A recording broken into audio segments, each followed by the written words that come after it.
So, physicists prejudiced against philosophy has messed up physics. And the example I'm going to give is Lawrence Krauss. And its reference is the place where Michael Kemp and Dr. Lawrence Krauss are talking for the New Covenant group address. I'm citing this as an example that physicists ignore philosophy, and from my point of view this is one of the main reasons physics has been messed up. Philosophy has many parts to it, but the important part for physics is the philosophy of atomism, and they have ignored this. So, that's the point I'm making. Philosophy deals with lots of things like ethics and morals and things like that. But the idea of atoms has come from an atomic philosophy.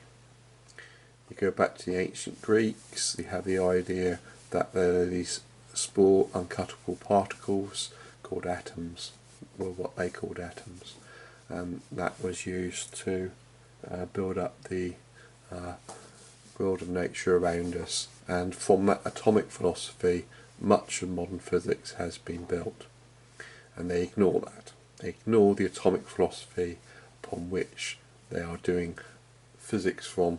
This is the whole point. They can ignore certain parts of philosophy, like such as about ethics, but by ignoring all of philosophy, including the philosophy of atoms, they have totally messed it up. And in particular is, of course, is the unified theory of atomism, is Boskovich's theory. So they miss out something that's very important. For the comprehension of physics, they need to really know about the philosophy of atomism, and they've been very naughty. So here we go. At this site, this person, Christopher, is going to ask Lawrence Krauss some questions, and Lawrence Krauss is eventually going to get on to philosophy. So we just got to go through it. Dr. Krauss, aside from obviously science education and science literacy, do you feel that you're part of a bigger movement? And if so, what would you say the goal of it was? I don't think of it as a movement so much. I mean, someone asked me this at the premiere of our movie in Sydney, and said, you know, how can you get people to follow you? And what I said is that we don't want people to follow us. We just want people to think for themselves. So if you call rationalism and thinking for yourself and basing your conclusions on empirical evidence a movement, then it is. I think we're just trying to get people. A movement suggests some, you know, some leader and some you know, fan followers, and you know, I mean, I think we're trying to improve society by getting people to ask questions for themselves and to not rely on dogma and superstition. And so, some you know, I people would guess consider, you know, like you and Richard Dawkins as movement to leaders. stop slavery was a movement. It was to combat something that impedes the progress of the human condition. But it's not based on some specific doctrine or belief system. It's just based on you know, empiricism and rationality. Okay. And a follow-up question to that would be, you've previously labeled your own style as being obnoxious. You've labeled yourself an obnoxious physicist. And so I'm curious to know, like, how do you feel that obnoxious style achieves any goals that you have? Well, I'd like to think I'm also charming. But especially engaging like not necessarily the science education stuff, but engaging in the theistic, atheistic, religious landscape stuff. Well, I think the point, when I use the term obnoxious, what I was really referring to, I think, and you've taken out of context a little bit, is that physicists are very pleased with the success of physics. Physics is the most sort of is a science that sort of made the most progress because it's been around the longest, and therefore we're very pleased with ourselves for having made so much progress because it's a lot easier than biology. As I was just giving a lecture in medical school, I point out we just do the low-hanging fruit, and so sometimes physicists can act pompous. So really is pointing out they're arrogant, and that's one of the problems. They've got arrogant. They've managed to, as they're going to point out later, they've ignored philosophy, and that's enabled them to become arrogant. Being arrogant, they mess things up. Are very pleased with the success of physics. Physics is the most sort of is a science that sort of made the most progress because it's been around the longest, and therefore we're very pleased with ourselves for having made so much progress because it's a lot easier than biology. As I was just giving a lecture in medical school, I pointed out we just do the low-hanging fruit. And so sometimes physicists can act pompous by saying we're, on the threshold of theories of everything, and it's really overstatements. But and I think we should try not to overstate what we can do. Very good. But I try, in general, to treat people who deserve respect with respect. And sometimes I think that there are people who don't, and I call them on it. Okay, and so when engaging with people that have a different opinion than you, do you see value in engaging with them on an equal level, or do you think that bullshit should get called out on all instances? Because even in this previous discussion, you've already thrown around hypocrite and lazy thinking, just casually. Well, I think that was earlier in the discussion, so getting on to more of that. Bullshit should be called out in all circumstances, but that doesn't mean there shouldn't be equal discussion. My bullshit should be called out equally well.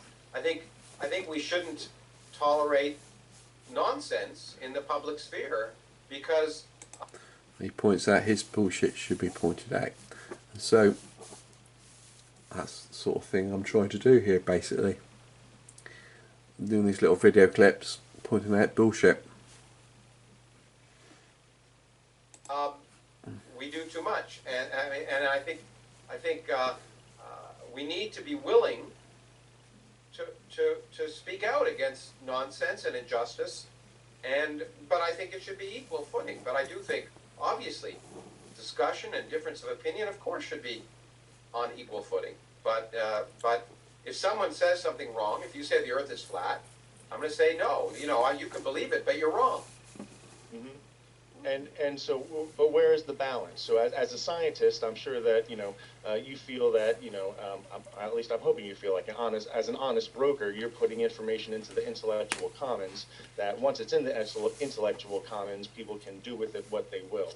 In the sense that if people want to have, want to build innovations off of information that has been put into the intellectual commons, that is beyond the scope of the people that have put it out there. So once it's out there, it's not proprietary. The whole point, the reason I spend time writing books and giving lectures is because I think this information is interesting and useful and important to share. But it's not mine. If it were mine, I would keep it. And so, I have certain expertise in certain areas, and I can talk about those things and try and honestly talk about them. I can have opinions, which I try and talk about and reflect them as opinions, and everyone else has the same. That's one of the problems. So his expertise is physics, and then it moves over to he's going to have opinions on things which he's not an expert in, and so the line gets blurred. So if he suddenly says, "Oh, physics is so," well, he's supposed to be an expert in it. I look at what he's saying and that and say, "Oh, it's messed up." But then he's going to move away from physics and talk about other things as well. And then he just wants you to accept that as just opinions of an ordinary person. So this is where all the blurring of the lines go, one of the places. And now, so say, well, he's going to ignore philosophy, and a lot of physics has come from philosophy, particularly the atomic philosophy, and unfortunately he's ignoring that. And a lot of people like him are ignoring that, hence they mess themselves up. In their own areas of activity. Mm-hmm. But you get your chops busted a little bit for, even though your area of expertise is in physics, stepping into the philosophy world. Well, I don't. So there we go. We're into the philosophy bit now. don't step into philosophy. The philosophers don't like the way we talk, and sometimes they make the claim that physicists should understand philosophy more.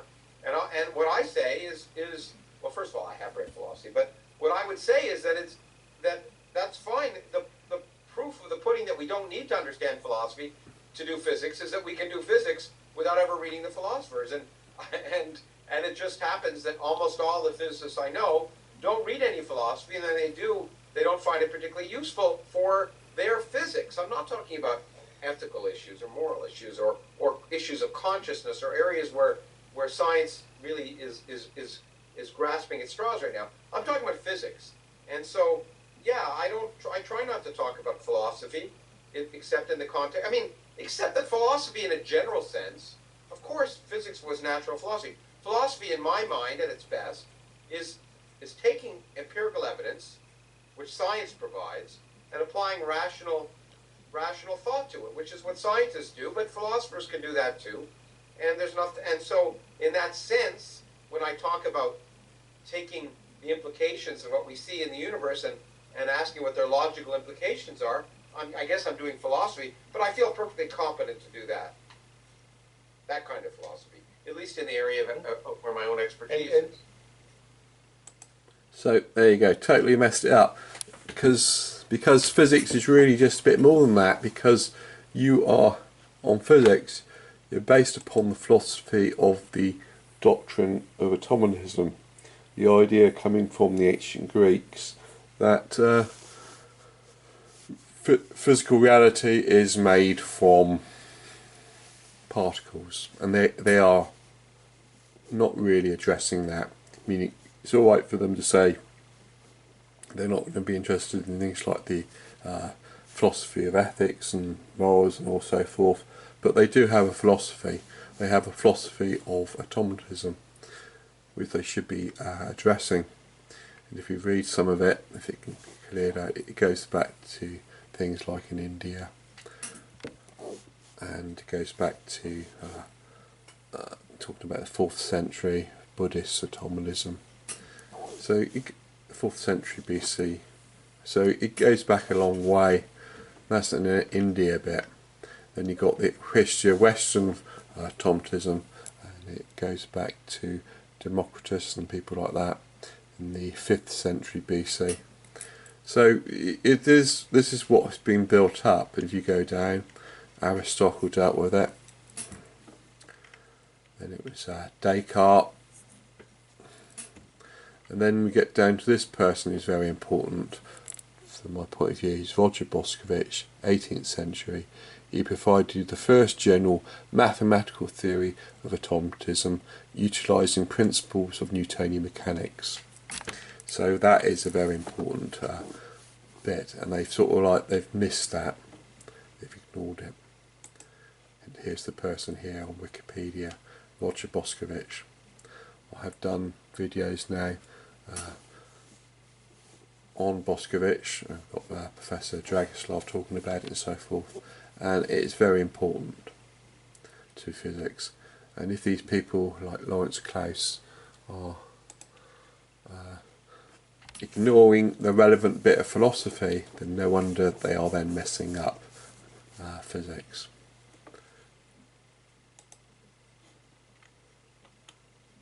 Philosophy has many parts to it, but the important part for physics is the philosophy of atomism, and they have ignored it. And he's prejudiced, as an example, he's prejudiced against looking at the philosophy which is relevant to them. This is why they mess themselves up.